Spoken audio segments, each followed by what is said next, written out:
Budget session, এই budget সেশনকে বিশেষ করে যেহেতু আমি সরকারি দলের সদস্য, সেই জন্য আজকে আমরা যে বাজেট উপস্থাপন করছি, এই বাজেটকে আমি একটি নামকরণ দিতে চাই, সেটি হচ্ছে জীবন বান্ধব বাজেট। যে আমরা 18ই ফেব্রুয়ারি থেকে যখন এই সংসদ শুরু করলাম, আমরা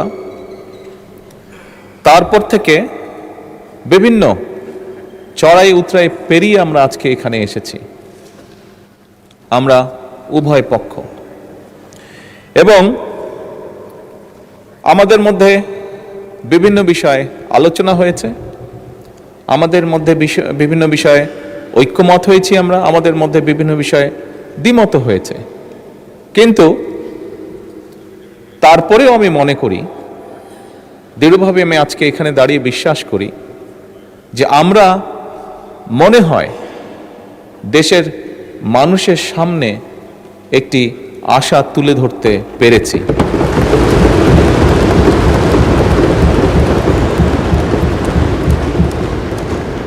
সম্মানিত বিরোধী দলীয় নেতা ওনার বক্তব্যে একটি কথা বলেছেন, খুব স্বাভাবিকভাবে আমরা যদি সকলে একমতই হতাম তাহলে তো একজন ব্যক্তিই কথা বললেই হতো, সবার বিভিন্ন বিষয়ে আলোচনা করার প্রয়োজন হতো না। আমরা বিভিন্ন বিষয়ে আলোচনা করেছি, আমরা মতামত এক্সচেঞ্জ করেছি, ওপিনিয়ন এক্সচেঞ্জ করেছি আমরা, কিন্তু তারপরেও আমার মনে হয় ধীরে ধীরে আমরা জাতির সামনে মনে হয় একটি আশার আলো তুলে ধরতে সক্ষম হয়েছে।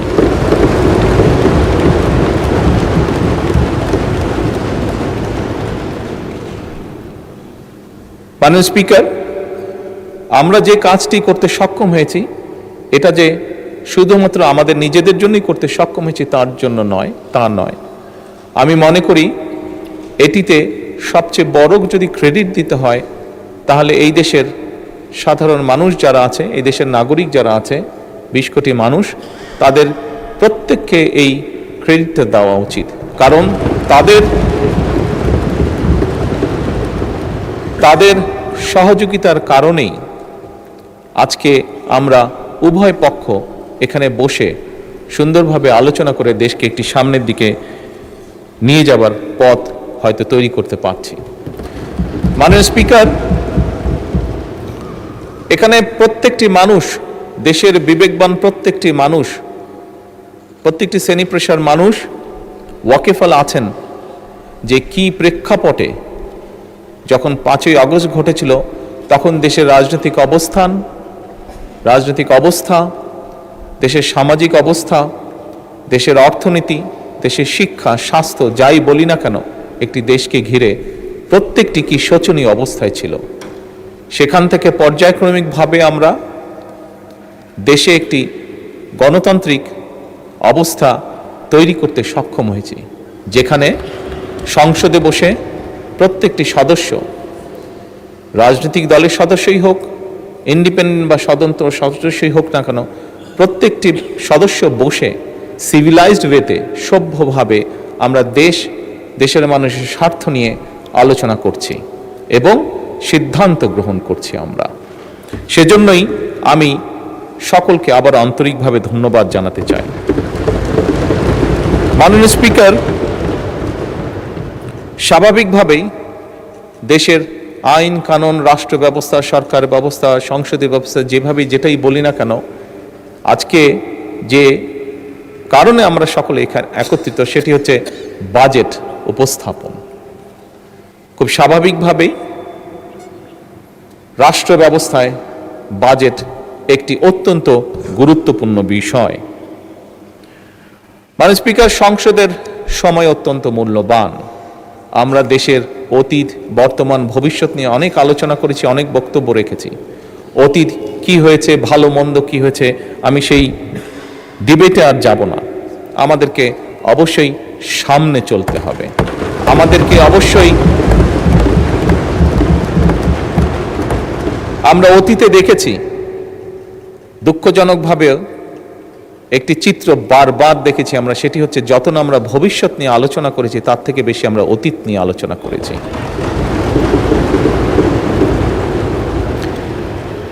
মাননীয় স্পিকার, আমি মনে করি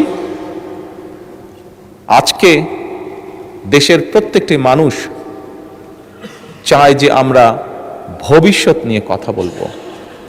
সেজন্যই মাননীয় স্পিকার, এই যে বাজেট সেশন, এই বাজেট সেশনকে বিশেষ করে যেহেতু আমি সরকারি দলের সদস্য, সেই জন্য আজকে আমরা যে বাজেট উপস্থাপন করছি, এই বাজেটকে আমি একটি নামকরণ দিতে চাই, সেটি হচ্ছে জীবন বান্ধব বাজেট।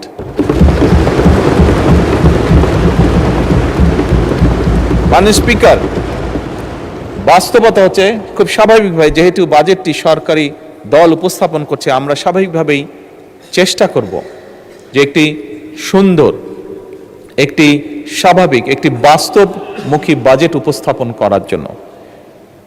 আমি বুঝি, আমি জানি, আমরা যে যত সুন্দর বাজেটই উপস্থাপন করি, যে যেটাই বলি না কেন, আমার মনে হয় এই কথাটিও বোধহয় মাননীয় বিরোধী দলের নেতা বলেছেন, যাই আমরা উপস্থাপন করি না কেন সবকিছু কোনটা দিলেই যে সবকিছু একদম ঠিক হয়ে যাবে তা নয়, তা নয়। বাস্তবতা অনেক কঠিন।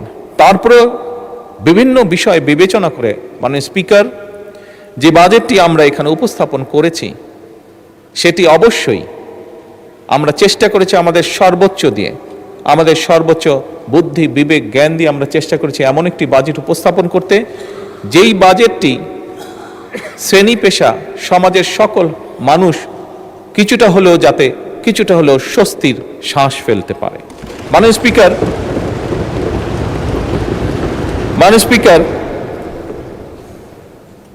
এই বাজেটটি যেদিন উপস্থাপন করা হয়, মাননীয় অর্থমন্ত্রী যখন বাজেটটি উপস্থাপন করেছিলেন, অনেকগুলো বিষয়ের মধ্যে আমরা দেখেছিলাম সেদিন আমাদের বোনেরা একটি বিষয়ে জানার পরে অত্যন্তভাবে শুভেচ্ছা, অত্যন্ত জোরালোভাবে শুভেচ্ছা জানিয়েছেন উভয় পক্ষের।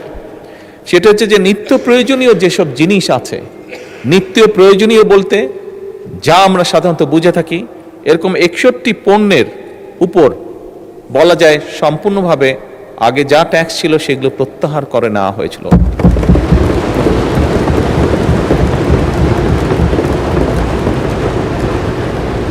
মাননীয় স্পিকার, এটি আমি গৌরব করে বলতে চাই না, তবে বাস্তবতার ভিত্তিতে বলতে চাই, এবং তার জন্য সর্বোপরি আমি প্রথমেই আল্লাহ রব্বুল আলমিনের দরবারে শুকরিয়া আদায় করতে চাই যে এই শুল্ক প্রত্যাহার করার ফলে আমরা অতীতে খেয়াল করেছি যে বাজেট উপস্থাপনের আগে এবং বাজেট উপস্থাপনের পরে, আগে পরে দুদিক দিয়েই অনেক নিত্য প্রয়োজনীয় জিনিসের দাম হঠাৎ করে কোনো কারণ ছাড়া বেড়ে যেত। তবে আলহামদুলিল্লাহ, আল্লাহর রহমতে এবছর আমরা সেরকম কোনো দৃশ্য দেখিনি।